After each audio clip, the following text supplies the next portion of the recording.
if you know the letters already, so this is the time for the first sentences. But before you start with the verb to be and others, let's learn the personal pronouns and how to use them also in the formal forms in Georgian. Hi, I'm Asha and I'm the owner of Languages of the Caucasus, and I'm also Georgian language teacher. And in this particular series, I'm sharing with you my knowledge about Georgian language. Yes, so let's get started. But before going into that, remember that each video is connected with the article on our website. If you prefer to read, link for that and for today's article you will find in the description, of course. There is more on our website, so go there after watching this video. But let's start with the introduction to personal pronouns. There are in general 3 persons in singular and in plural form, so we have total 6 of them. The main difference in comparison with many other languages, for example, is that there are no genders of the words.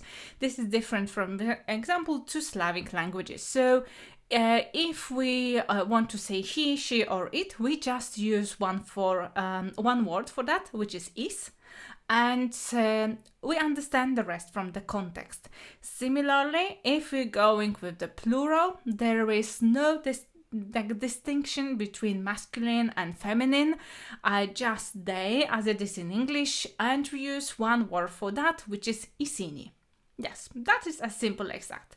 So the next new thing maybe for you is that when and how we use the formal and polite forms. So for example, sir, madam, and so on and so forth, we use them, I think, a lot in Georgian, and some of the European languages, we use the third person, but in Georgian, we do similar as it is in Russian. So therefore, we use the plural form of you, to indicate that we are addressing someone in a polite form.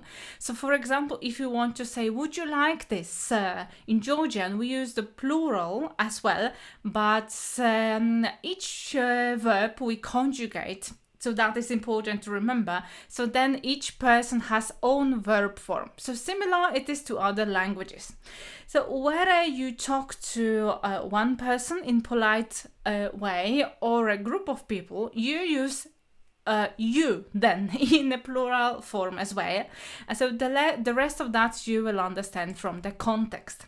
So let's have an example. For example, an example for you, it is like that. If you want to say sir or madam, or you would like to address a group of people that you want to address by this polite form, you always use the same form of verb, so the second person plural. So this is you in English, plural of you. So tkven in Georgian, and also it may indicate that you are talking also to someone in a not polite form, also like familiar form, but there is many people, so more than one in general.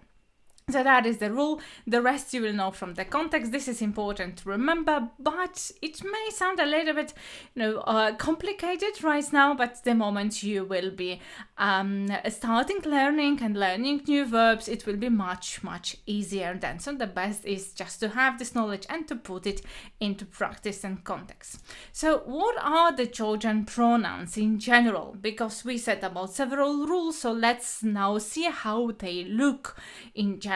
So you will find the whole list here. It will be descripting when I'll be saying currently. So the first is me, then we have shen, and the next one is. So the one you know already. So this was the singular form. So then we have chven.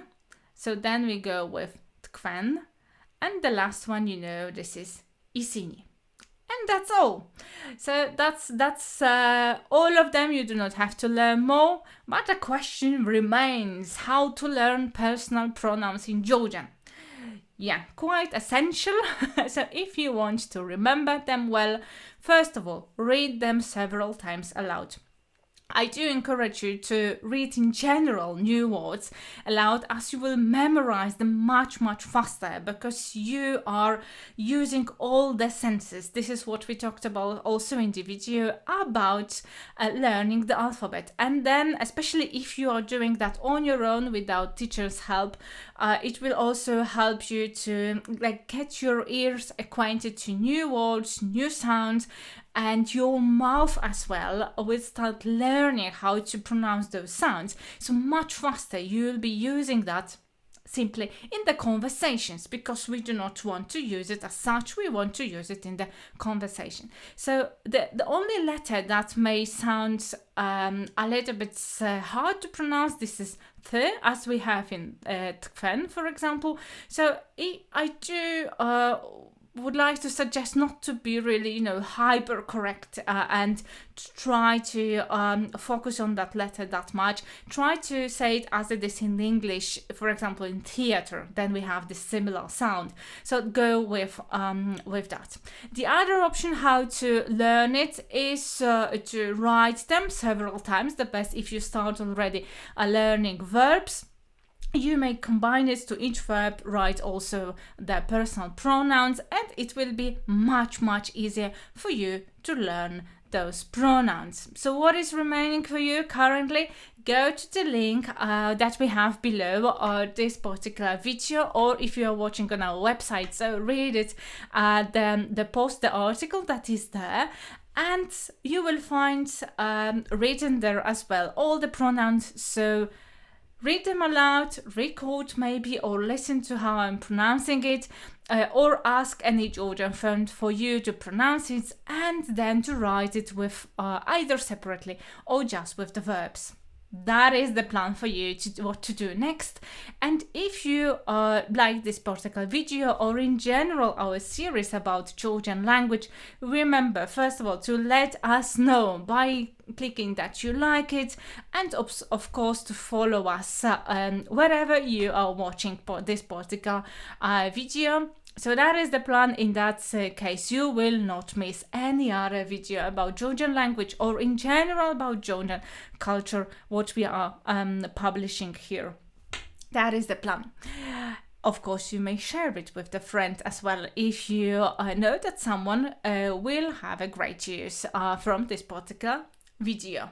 Yeah, so that is all from me for today. Thank you very much, and see you in the next video. Bye bye.